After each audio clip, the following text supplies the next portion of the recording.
Assalamualaikum warahmatullahi wabarakatuh. Perkenalkan, nama saya Clarinda Orazara dari kelas 10 PPLG 1 dengan nomor absen 33. Itulah perkenalan dari saya. Dan sekarang saya akan mulai ceramah dengan materi yang ada di bab 2, yaitu memahami hakikat dan mewujudkan ketauhidan dengan syu'abul iman atau cabang-cabang iman. Jadi, yang pertama ialah pengertian iman. Iman berasal dari bahasa Arab, dari kata dasar amana yu'minu dan imanan yang berarti percaya.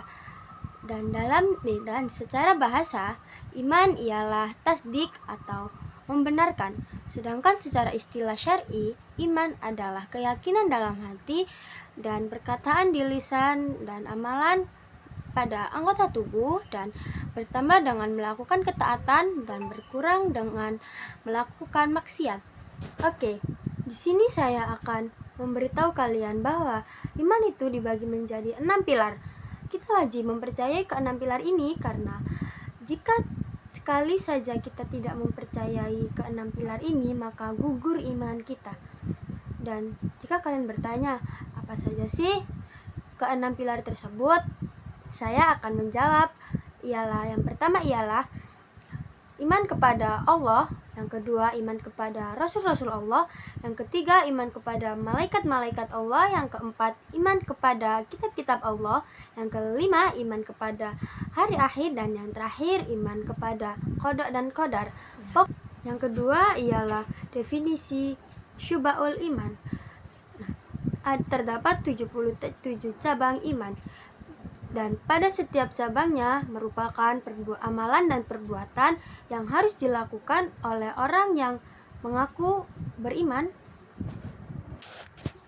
Bila mana 77 cabang tersebut dilakukan seluruhnya, maka sempurnalah imannya.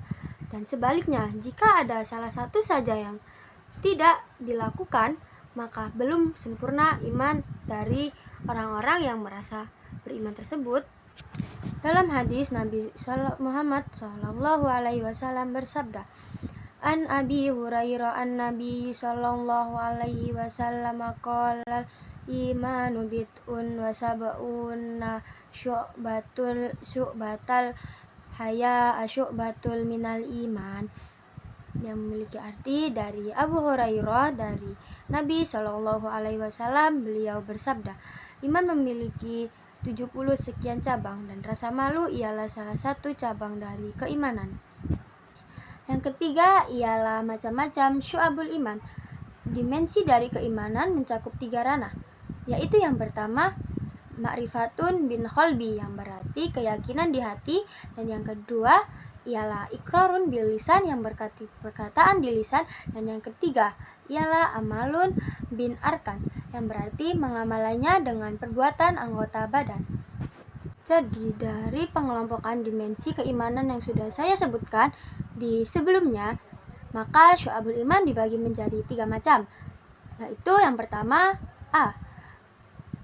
niat, akidah, dan hati, dan yang kedua lisan atau ucapan, dan yang terakhir ialah seluruh anggota badan. Oke, lanjut. Di sini saya akan memberitahu kalian tanda-tanda orang beriman. Banyak sekali tanda-tanda orang beriman yang ada di dunia ini, tetapi saya kurang mengetahui semua tanda-tanda orang beriman yang ada di dunia ini. Saya akan memberitahu kalian beberapa contoh tanda-tanda orang beriman yang saya lihat di keliling saya dan yang sudah saya pelajarin dari pelajaran PAI di sekolah. Yang pertama ialah jika mendengar Al-Quran dibacakan, maka hatinya bergejolak untuk mengamalkannya. Yang kedua ialah menafkahkan rezekinya di jalan Allah, seperti infak di masjid dan atau bersedekah kepada orang-orang yang lebih membutuhkan. Lalu yang ketiga ialah selalu mementingkan sholat daripada segala hal. Karena sebenarnya di dunia ini kita buat apa sih kalau bukan buat beribadah, kalau tidak itu berdoa kepada Allah. Karena kita bisa hidup di dunia ini semua karena Allah. Jadi kita harus benar-benar mempercayai segala hal tentang agama. Dan kita juga harus sholat. Karena kalian lebih pilih sholat atau disolatin? Jadi, jika kalian tidak ada halangan sedikit pun untuk kalian melaksanakan sholat, jadi kenapa tidak sholat terlebih dahulu? Dan jika aktivitas itu bisa ditunda dan bisa dilakukan setelah sholat, jadi kalian harus melakukannya setelah sholat. Ya, seperti itu guys. Dan lanjut, yang terakhir ialah selalu menaati aturan-aturan dalam agama Islam tanpa melanggarnya satupun. Karena ya setiap agama memiliki peraturan masing-masing, dan di agama Islam banyak peraturan yang harus kalian taati. Contohnya tidak berkata kasar dan tidak berkata apa-apapun dan tidak mengejek agama-agama lain. Karena itu salah satu perbuatan tercela yang tidak disukai oleh Allah. Kita tidak boleh mencela agama-agama lain karena mereka pun memiliki kepercayaannya masing-masing. Kita tidak bisa memaksa mereka untuk percaya kepada agama kita. Tetapi setiap orang beriman itu pasti akan percaya jika kita hidup di dunia ini karena Allah. Tidak ada Tuhan selain Allah. Nah, di tengah semakin pesatnya teknologi di era kita, banyak sekali orang-orang yang melanggar norma-norma yang ada di sini, yang ada di sekitar kita. Contohnya norma etika dan bahkan norma agama yang bisa mereka langgar. Karena ketika mereka melihat public figure yang menurut mereka tuh, oh ini orang ini bisa saya contoh dalam kehidupan sehari-hari saya. Padahal public figure ini adalah orang yang melanggar norma agama. Tetapi kalian tidak memperdulikan itu karena menurut kalian public figure ini adalah orang yang baik dan orang yang bisa kalian jadikan patokan hidup kalian. Menurut Abu Bakar bin La'al, ada 5 ujian bagi orang mukmin. Yang pertama ialah mukmin yang iri dengki. Sebagian masyarakat memiliki kecenderungan yang selalu iri kepada masyarakat yang lain. Mereka tidak suka ketika melihat salah satu orang ini bahagia dengan hidupnya, karena mereka merasa, kenapa tidak saya saja yang mendapatkan itu? Kenapa harus orang itu? Saya lebih baik daripada orang itu. Nah, kebanyakan masyarakat berpikir seperti itu. Karena bagaimana ya? Karena menurut mereka tidak ada orang yang pantas untuk mendapatkan kenikmatan daripada mereka gitu. Jadi kebanyakan masyarakat ketika melihat salah satu orang mendapatkan kenikmatan dari Allah, maka mereka akan menuduh dan mencari keburukan pada orang ini. Karena ya itu balik ke awal, karena menurut mereka dia tidak pantas mendapatkan keimanan tersebut, karena yang pantas tuh mereka yang dapat, seperti itu. Dan mereka akan melakukan segala hal demi rasa irinya ini terbalaskan gitu. Mereka rela mengadu domba, mereka rela memfitnah, bahkan mereka rela menyebarkan berita hoax tentang orang ini, padahal orang ini tidak pernah melakukan hal tersebut. Itu guys. Jadi sebaiknya kita menghindari sifat iri, karena setiap manusia itu akan mendapatkan kenikmatan masing-masing. Rezeki itu sudah ada yang membagi, jadi kita tidak perlu merasa iri kepada orang lain gitu ya. Lanjut, yang kedua, kaum munafik yang membenci kaum mukmin. Kaum munafik ialah kaum yang memiliki muka dua atau yang selalu berdusta kepada kaum mukmin.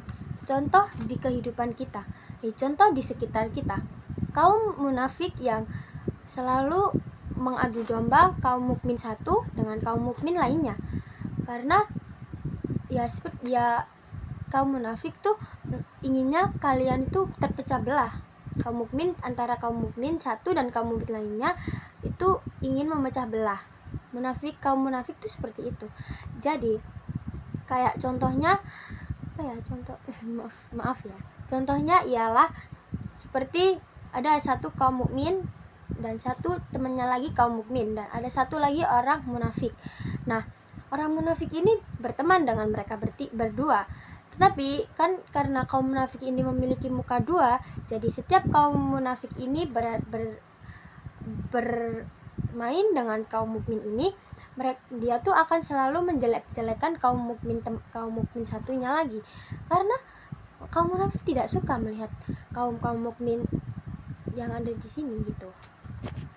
Dan setelah kaum munafik mendapatkan apa yang diinginkannya, yaitu kaum mukmin satu dengan kaum mukmin lainnya terpecah belah, maka kaum munafik akan senang dan mengambil keuntungan untuk dirinya sendiri.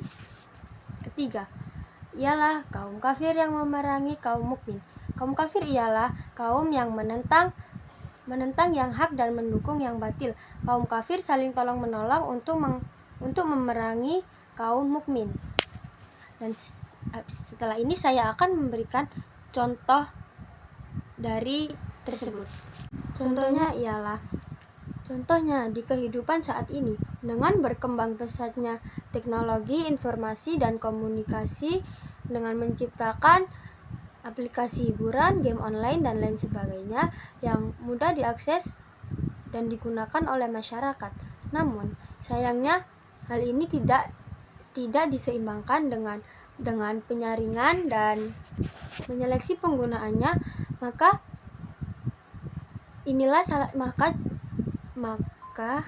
salah satu contoh penurunan iman pada orang beriman karena hal di atas ialah menurunnya keimanan dalam diri seseorang dan lebih menuhankan teknologi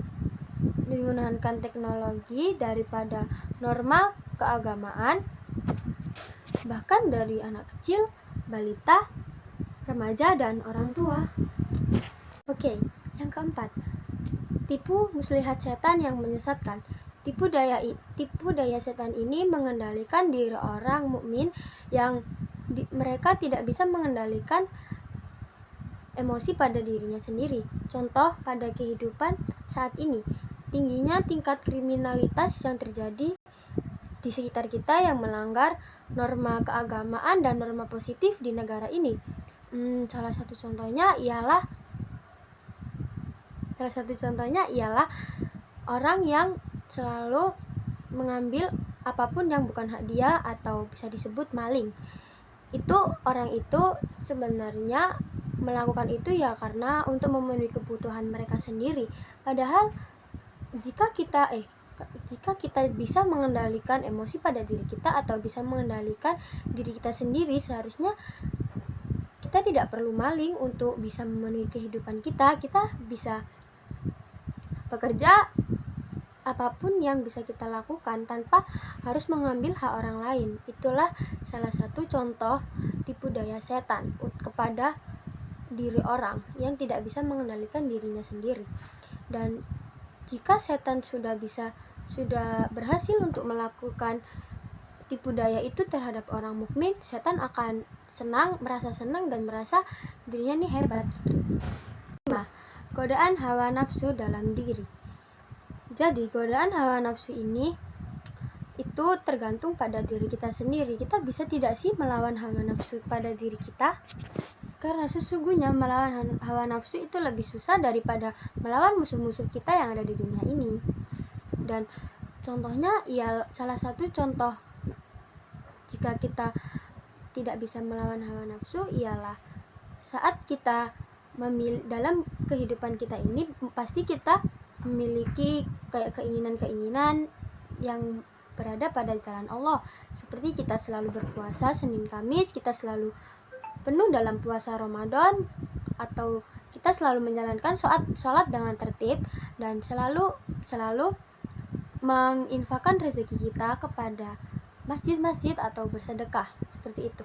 Tetapi jika diri kita ini tidak bisa melawan hawa nafsu, itu semuanya apa yang kalian ingin lakukan itu kalian tidak akan bisa mewujudkannya sedikit pun karena kalian gagal dalam melawan hawa nafsu pada diri kalian sendiri. Itulah 5 ujian keimanan yang dihadapi oleh orang mukmin. Oke, terakhir ialah manfaat dan hikmah dari syu'abul iman. Berikut beberapa manfaat dari iman. Yang pertama adalah iman menanamkan sikap tidak takut untuk menghadapi kematian. Yang kedua adalah iman membuat hati seseorang menjadi lebih tenang dan sabar. Dan yang terakhir ialah iman membuat kita menjadi lebih ikhlas. Oke, jadi itulah video ceramah dari saya. Maaf jika masih banyak kekurangan baik dalam perkataan maupun pergerakan saya dalam video ceramah tersebut. Saya Clarinda Aura Zahra pamit undur diri. Wassalamualaikum warahmatullahi wabarakatuh.